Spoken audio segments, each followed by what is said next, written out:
Alors Thibaut Marca de l'agence NEM Architecte, je suis associé avec Lucie Ninet. On a fondé l'agence il y a à peu près 10 ans maintenant. On a déjà collaboré avec la collection Pinault plusieurs fois, notamment on avait fait une résidence d'artiste à Lens qui était du coup la première collaboration avec la collection et qui nous a amené aujourd'hui à travailler sur la bourse de commerce. Qu'on a réalisé avec Tadao Ando entre autres, parce qu'on était 3 architectes. Rapidement Pierre-Antoine Gattier pour les parties monuments historiques et Tadao Ando que l'on ne présente plus avec sa marque de fabrique qu'on retrouve ici typique du béton avec le tatami. Et nous qui sommes l'agence on va dire plus jeune. Et on a collaboré très bien à 3 et en fait c'était un vrai dialogue donc avec Tadao Ando, mais aussi les équipes du musée, le maître d'ouvrage qui exploite déjà 2 musées à Venise, donc il y avait une idée assez précise quand même de ce qu'il avait en tête, tout en laissant la liberté aux équipes, à Ando, nous-mêmes, sur comment faire un musée dans ce bâtiment qui est un bâtiment historique et qui est déjà donné. Donc en fait, on ne peut pas plaquer un programme là comme ça.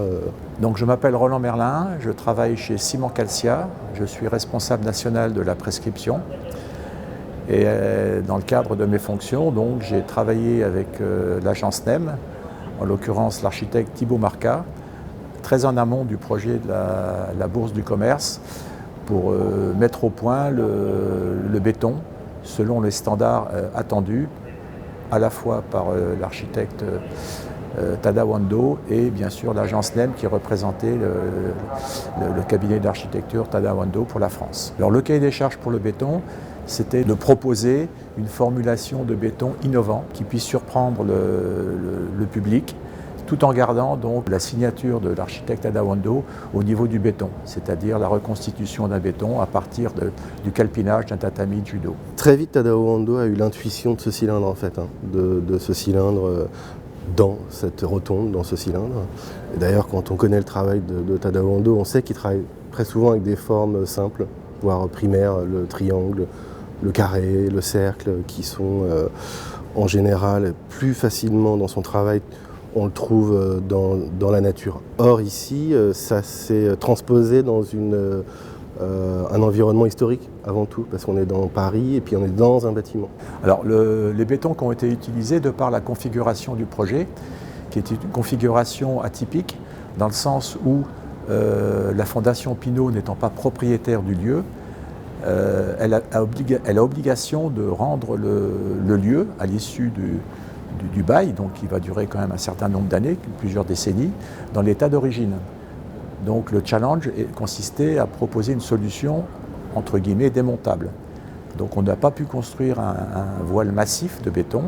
Il a fallu donc imaginer, innover, en proposant donc une structure métallique qu'on habille de part et d'autre d'un voile de 12 cm d'épaisseur, tout ça sur une hauteur de 9,33 m. Donc pour arriver à obtenir un béton très qualitatif au niveau esthétique, on a utilisé ce qu'on appelle des bétons autoplaçants, qui nous permettent donc de remplir des volumes sur de très grandes hauteurs avec des épaisseurs relativement faibles, tout en obtenant donc un aspect très qualitatif au niveau de la peau du béton. Ce mur il est hybride et donc il est un peu creux dedans. Donc c'est pour ça qu'en fait tous les trous de banche très typiques sont creux dans lesquels il y a des boîtiers acoustiques. C'est-à-dire qu'en fait il y a un phénomène acoustique qui est assez étrange ici. Déjà par la rotondité et la matérialité, il y a beaucoup de résonance et en plus il y a un phénomène de focalisation. Et donc on a cherché à combattre ce phénomène-là, ou en tout cas essayer de réduire un peu le temps de réverbération. Et donc ces trous de banche, avec ces petits boîtiers acoustiques, permettent justement de gagner 1,5 seconde, 2 secondes dans la réverbération. Ensuite, on a aussi des pièges acoustiques dans les joints creux du béton. Et ce cylindre aussi, il amène la ventilation qui est en pied du mur et qui est reprise en tête de mur. Puis il y a aussi la lumière qui éclaire le mur, les cimaises, les œuvres quand elles pourront être sur le mur. Donc en fait voilà, cette espèce d'ouvrage en béton qui était d'abord un cylindre est devenu, en plus d'être le symbole de la mutation de la bourse de commerce en collection Pinault, en musée, est devenu un outil technique. Donc il gère l'acoustique, la lumière et la ventilation de la rotonde. Et donc ça a été permis par on va dire la dextérité du béton, hein, le fait qu'on puisse finalement couler, contre-couler, faire le sol, mais tout en conservant le plancher historique. On a aussi ce cylindre, il organise les circulations dans le musée, c'est-à-dire qu'en gros, on a ce grand escalier qui s'enroule autour, qui dessert les étages, le premier étage et le second étage, et enfin cette espèce de promenoir là, et il dessert aussi le sous-sol 2 dans lequel il y a l'auditorium et le foyer. Et puis il y a aussi cette casquette là, qu'on appelle un oculus, qui permet de resserrer un peu ce volume, et qui permet aussi, quand on est au centre de la rotonde, de ne pas voir les têtes des gens qui circulent sur le promenoir, en fait, qui renferment un peu et qui conservent un peu une intimité. Il y a eu de très grosses contraintes de logistique. Donc vous imaginez donc le lieu, donc l'accessibilité au lieu en plein Paris. Unibéton a proposé une centrale, en l'occurrence à Aubervilliers. Cette centrale a formulé donc le béton selon les critères demandés. Une caractérisation complète du béton était faite départ central. Une autre caractérisation était faite 2 ou 2 heures et demie après donc, le transport, avec l'entreprise Bouygues et les gens d'Unibéton pour bien valider la qualité du béton, et seulement après avoir fait cette validation, le béton était mis en place à la pompe. Le chantier dans sa globalité représente 4500 m3 de béton. Les contraintes de l'entreprise Bouygues étaient l'accessibilité pour les compagnons de faire rentrer le matériel, notamment donc les banches.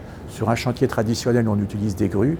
Là, vous comprenez bien que, vu le contexte du chantier, ce n'était pas possible. Donc toutes les banches ont été acheminées sur le chantier d'une façon manuelle, retirées d'une façon manuelle. Donc une des exigences de l'entreprise Bouygues était zéro défaut au niveau du béton lors du décoffrage. Donc il n'était pas question de détruire une banche, comme il arrive de temps en temps sur un chantier. Donc tout ça donc, a nécessité une très grande rigueur, à la fois au niveau du fournisseur de béton, en l'occurrence Unibéton, et de la mise en œuvre par les compagnons de Bouygues. Ce cylindre pensé dès le départ s'est transformé au fur et à mesure des études, des discussions, pour qu'il puisse, comme je disais, prendre les contingences techniques et puis libérer finalement la façade historique de tout ce qu'on aurait peut-être dû y mettre finalement si on n'avait pas fait porter ces choses-là par ce cylindre. Donc voilà, ce cylindre, il est symbolique, il est technique, il est hybride et il s'est permis effectivement, grâce au béton, et je dirais même au béton et à sa manière d'être travaillé en association avec l'acier, parce que comme il est coulé sur une âme en métal, mais de la même manière que finalement les planchers historiques et 19e sont une association maçonnerie et poutres métalliques. Donc en fait c'est un peu une continuité, mais avec un matériau d'aujourd'hui et puis universel, et c'est aussi pour ça que Tadao Ando l'affectionne particulièrement, c'est qu'il est trouvable partout, et puis il est on sait que c'est la France qui l'a inventé, mais je veux dire, les Romains l'utilisaient déjà d'une certaine manière, donc il est aussi universel et intemporel de ce point de vue-là.